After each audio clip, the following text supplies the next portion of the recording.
Olá, meu nome é Annelise, eu sou mestranda da PUC Campinas e eu vim falar de uma pesquisa sobre o papel do psicólogo na adaptação da rotina familiar de crianças com câncer. O câncer infantil é a segunda principal causa de morte por doença na infância, o que nos deixa um pouco assustados, porque acaba afetando seres tão frágeis e pequeninos, né? Então, trata-se de uma doença que levanta uma série de preocupações familiares, sociais e médicas. Acaba desorganizando todo o relacionamento familiar, gerando sofrimento psíquico, emocional e até mesmo conflitos. O câncer afeta todos os membros da família. Por exemplo, na maioria das vezes, todas as exigências do tratamento ficam sob a responsabilidade das mães, que acabam tendo que abandonar emprego, acabam tendo que se afastar dos cônjuges, dos outros filhos, e isso acaba gerando sensações de emoções negativas. Os pais geralmente assumem o papel de apoiador econômico e muitas vezes também acabam assumindo rotinas domiciliares que não faziam parte do seu contexto para que a mãe possa se dedicar totalmente para a criança. Nisso tudo, os irmãos acabam ficando um pouco perdidos, gerando emoções de insegurança, de raiva, de rejeição, ciúmes, e também acaba sendo afetado na educação e no relacionamento social com os outros. Por isso, a função do psicólogo da saúde é de auxiliar os familiares a enfrentarem o processo de tratamento de uma forma adaptativa, fazendo com que essa família possa ter uma promoção na qualidade de vida durante o tratamento do câncer, fazendo também com que exista uma adesão positiva ao tratamento. Então, o psicólogo precisa estar munido de muitas estratégias para poder alcançar esses objetivos e para que possa cuidar de cada pessoa de uma forma única, porque cada um recebe o diagnóstico, recebe o processo de tratamento de uma forma e acaba gerando consequências. Diante disso tudo, o objetivo do trabalho foi conhecer o papel do psicólogo nas alterações de rotinas das famílias de crianças com câncer. Nós utilizamos um estudo qualitativo exploratório, no qual participaram 20 pais e mães de faixa etária entre 23 a 56 anos, né? Para que pudessem participar da pesquisa, os participantes tinham que ter recebido, a qualquer momento do tratamento, um acompanhamento psicológico, e as crianças precisavam já ter recebido alta de cura do tratamento para que os pais pudessem responder o questionário.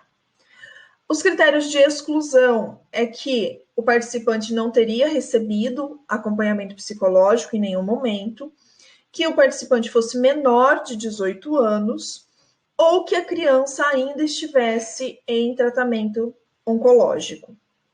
Foi utilizado como instrumento um questionário semiaberto de acompanhamento psicológico junto a familiares. Este questionário continha 16 questões abertas e fechadas, questionando os participantes sobre as mudanças na rotina, os aspectos emocionais e como foi o acompanhamento psicológico.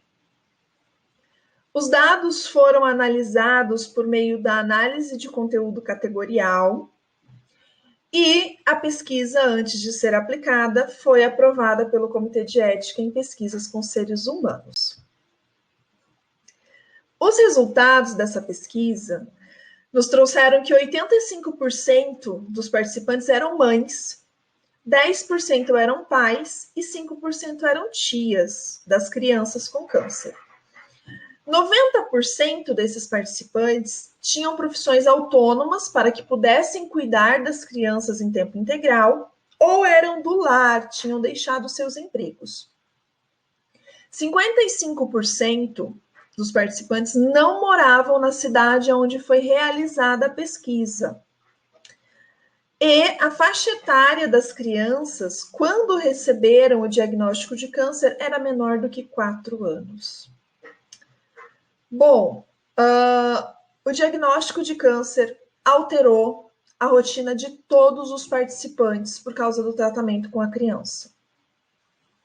Isso demonstra que o câncer infantil tem como característica um impacto desestruturador para a família, causando muitos conflitos, mudança de rotina, um desequilíbrio emocional para os membros, inclusive a conotação de sofrimento e morte que a palavra câncer traz, né? Então, no quadro ao lado, dá para perceber que 25% dos cuidadores precisaram abandonar o emprego, né? Esse quadro ele acaba falando sobre quais foram as mudanças de rotina necessárias para a família, né?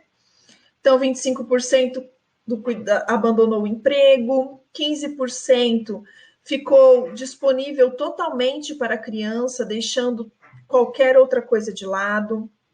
A família precisou mudar de cidade, houve um afastamento tanto do cuidador quanto da criança, dos outros membros da família. Teve uma alteração na rotina alimentar da família inteira por causa do câncer, uma dificuldade, né, de adaptação, tendo sintomas de ansiedade, conflitos familiares. E 20% dos pesquisados afirmaram que teve uma mudança total na rotina familiar. Acredita-se que essa mudança total se refere a todas as questões essenciais de cuidado com a criança. Então, 50% dos participantes não obtiveram um acolhimento imediato no diagnóstico. Isso é uma coisa preocupante, porque os cuidadores eles não estão preparados para lidar com o tratamento do câncer, né? É uma notícia que é devastadora para a família. Mas, depois, esses acompanhamentos foram surgindo durante o tratamento com câncer, onde 35% teve uma baixa incidência nos atendimentos psicológicos, 20% teve uma alta incidência e os outros 20% ficaram apenas nas hospitalizações. Por isso, o psicólogo deve ter uma flexibilidade e criatividade para lidar com esses pacientes, porque nem sempre eles podem ir em horários marcados e determinados. Os aspectos mais trabalhados na terapia foi a melhora da resolução de problemas, um fortalecimento no vínculo familiar e a comunicação entre a família e a criança.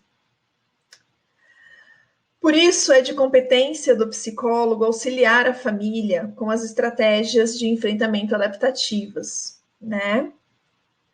As atividades psicológicas que foram usadas pelo psicólogo foram bem distintas e eficazes, né? Sendo sessões individuais, atividades lúdicas, arte-terapia, dinâmica entre pais e até mesmo reuniões com a equipe multidisciplinar. O contato com as outras experiências acaba proporcionando o envolvimento e sentimento de pertencimento, de não estarem sozinhos nessa situação. Mais um motivo para que o psicólogo seja flexível e criativo no atendimento dessas famílias. Por fim, a relevância do acompanhamento psicológico.